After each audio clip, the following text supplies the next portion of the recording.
بسم اللہ الرحمن الرحیم۔ السلام علیکم ورحمۃ اللہ وبرکاتہ۔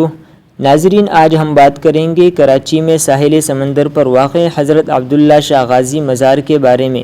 حضرت عبداللہ شاہ غازی کون تھے؟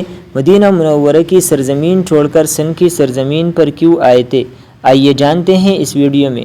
ناظرین، پہلی صدی کے آخر دوسری صدی کے اوائل سن 98 ہجری میں مدینہ منورہ میں آپ کی ولادت ہوئی۔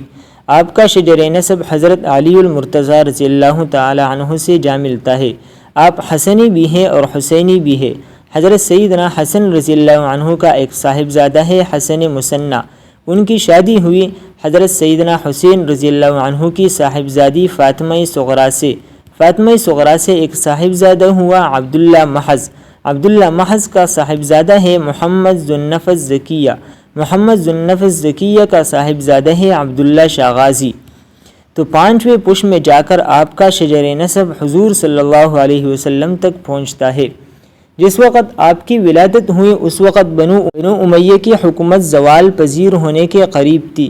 بنو امیہ کی حکومت کے خاتمے میں 3 خاندانوں نے اہم کردار ادا کیا: علوی خاندان، فاطمی خاندان اور بنو عباس۔ فاطمی خاندان کو یقین تھا کہ بنو امیہ کی حکومت کے خاتمے کے بعد زمام اقتدار ہمارے ہاتھ میں آئے گی، لیکن ایسا نہ ہو سکا۔ جب بنو امیہ کی حکومت ختم ہوئی تو بنو عباس نے اپنا نیا خلیفہ ابو عبداللہ محمد صفاح کو مقرر کر دیا۔ محمد صفاح کے بعد ان کے بھائی ابو جعفر منصور نیا خلیفہ ہوئے، جو خلیفہ منصور کے نام سے مشہور ہے۔ خلیفہ منصور نے بھی اہل بیت پر بنو امیہ کی طرح مختلف قسم کے مظالم کیے۔ 136 ہجری میں محمد ذو النفس زکیہ نے اس کے خلاف عالمی بغاوت بلند کیا۔ 138 ہجری میں اپنے بھائی ابراہیم کو بصرہ کی طرف روانہ کیا، جبکہ اپنے صاحبزادے عبداللہ شاہ غازی کو سندھ کی سرزمین کی طرف روانہ کیا۔ بصرہ پہنچ کر بہت سارے لوگوں نے ابراہیم کے ہاتھ پر بیعت کیا۔ اس کے بعد وہ وہاں سے بغداد منتقل ہوئے، جہاں آپ کو شہید کر دیا گیا۔ 145 ہجری میں ابو جعفر منصور کے خلاف لڑتے ہوئے جبل صلع کے قریب مدینہ منورہ میں محمد ذو النفس زکیہ کو بھی شہید کر دیا۔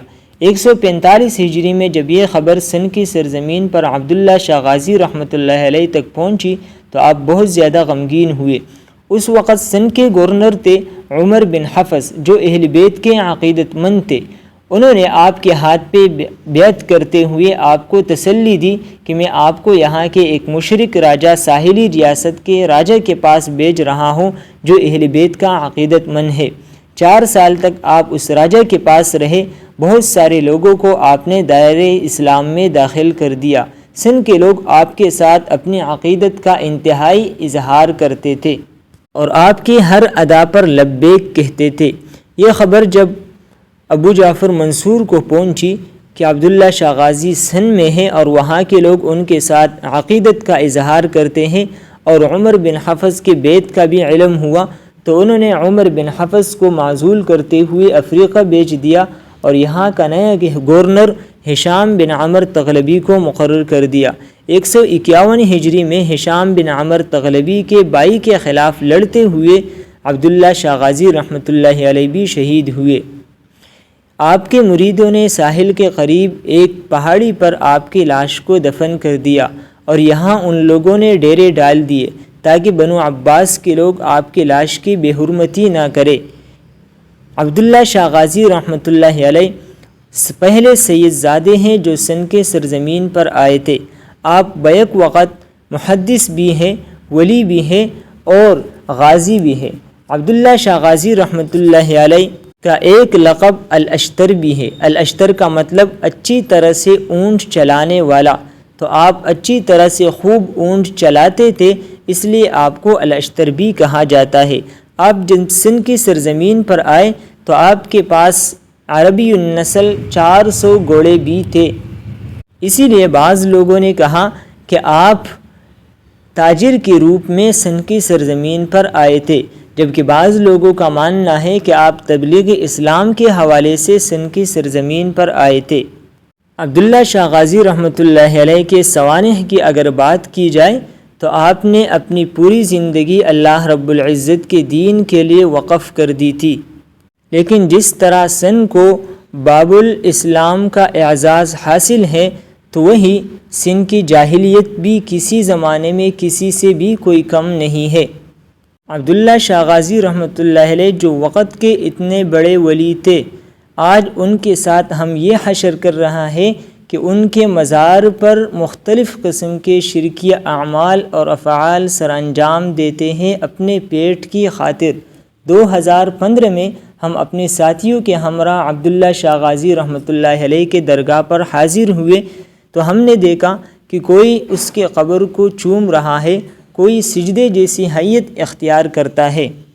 ان شرکیہ اعمال کو دیکھ کر ہماری حالت غیر ہو گئی، ہم پر کپکپی جیسی طاری ہو گئی۔ ہم نے اپنے ساتھیوں سے کہا کہ یہاں سے نکلتے ہیں، ہم نے فاتحہ خوانی کروانی ہے، ایصال ثواب کروانا ہے، ہم باہر سے بھی کرا سکتے ہیں۔ اللہ رب العزت ان شرکیہ اعمال اور شرکیہ افعال سے ہماری قوم کو نجات دلائے، اور حضرت عبداللہ شاہ غازی رحمۃ اللہ علیہ جس مقصد کے لیے سن آئے تھے اس مقصد میں ہمارے لوگوں کو گامزن فرمائے۔ اللہ رب العزت کی بارگاہ میں دعا ہے کہ اللہ رب العزت حضرت عبداللہ شاہ غازی رحمۃ اللہ علیہ کو بہت بلند درجات جنت میں نصیب فرمائے۔ آمین والسلام۔